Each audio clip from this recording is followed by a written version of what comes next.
Hi, my name is Susan Ruediger, and I'm the co-founder and the Chief Mission Officer of the CMT Research Foundation. I recently had the opportunity to talk with Lily Sander. Lily is a 15-year-old freshman in high school who lives with CMT. In our conversation, she shares her experiences about what life was like as a little girl living with CMT and getting her first diagnosis, what it's been like with her many surgeries, and now what life is like as a high school freshman.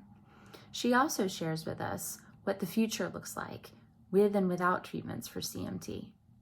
Let's listen as Lily tells us more about life with CMT. I was diagnosed at age 4 after about a year of tripping and falling and having my feet turn in, and all of these symptoms were going unexplained. We went to every specialist there was. I was misdiagnosed with every disease that you can think of until we finally found Dr. Shai in Iowa, who lots of CMT people are familiar with. Soon after, I got bilateral foot reconstruction surgery, and I relearned how to walk and live my life as a 5-year-old. Thankfully, I can't remember much just because of how young I was, but hearing from family, it was a very, very hard time. I often think of my future with fear, but one day I want to be able to think of my future with hope for a cure, for a treatment, and eventually a world without CMT. When I was a child, I had surgery, so I was in a wheelchair in kindergarten. I knew that I was different from the other kids. I had to do recovery. I couldn't walk. I had to go to all of these appointments. I couldn't wear sandals. That was the biggest thing in my mind. I couldn't wear sandals. And that's when it really clicked for me. And I was like, wow, I am different.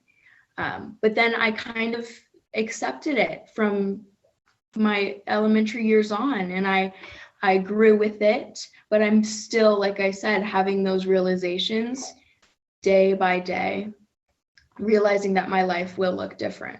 My hands have really weakened. So I've had a few hand surgeries and I have a few more scheduled to try to regain some function. So I have lots of muscle loss. I don't have a lot of control over my fingers and hands, and they just look quite different from everyone else, and they function quite different.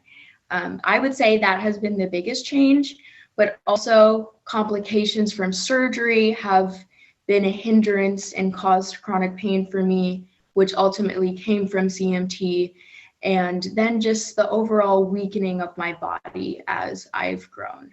So if you look at me and you see me typing on my phone or typing on my computer, it looks quite different to what you would expect. But for me, it's my normal. But it is definitely more difficult, and I experience a lot more pain and fatigue, and just efficiency wise, what I'm able to get done is a lot slower. But even just looking at a quote normal person's Instagram, I feel isolated just because my body isn't one that is shown a lot on the internet. There's not a lot of wheelchair users in the mainstream media. There's not a lot of people with reduced hand function or difference in limbs. So that has been really hard just because we see ourselves represented in media, and that's a very important part of development. And to not have that has been very difficult.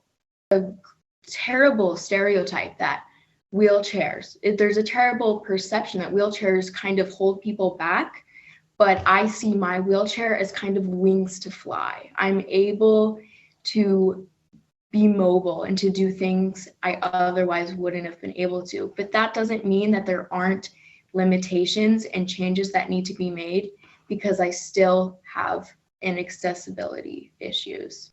I also often make that comparison to my CMT.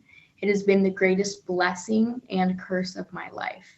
So, just there's a lot of dichotomy sort of things that with CMT, but people need to realize that there are still issues with accessibility, and especially as a teenager, we're not really thought of just because We're supposed to be young and healthy, and that's just not the reality. So there needs to be a lot more awareness brought to young, disabled, and chronically ill individuals. So this is something that I've been struggling with recently. So just constantly grieving. CMT is grieving what I thought my life was going to look like 2 years ago when I had more function, grieving the idea that my parents had for my life before I was diagnosed. We're grieving all of these societal norms and things you're supposed to do, and also just within ourselves, things that get harder for us, and the accommodations, like you mentioned, that we have to make. So our bodies are constantly deteriorating, and that takes a huge toll on your mental health. You have to grieve your perception because it's always changing. The idea of your body and your future are always changing. So yes, I love to explain the little deaths that are constantly happening within CMT. As you can tell, Lily is a remarkable young woman, and we're so grateful for all that she is doing to end CMT, not only for herself, but for the 3 million people around the world who are living with it. Thank you, Lily, for everything that you're doing. After hearing her story, if you want to be a part of the solution as well, you can. You can join the efforts of the CMT Research Foundation by visiting www.cmtrf.org. There you can learn how you can donate your time or your dollars to help become a part of the solution.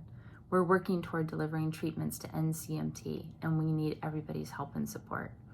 Thank you for your attention, thank you for your time, and thank you for your commitment to being a part of the end of CMT.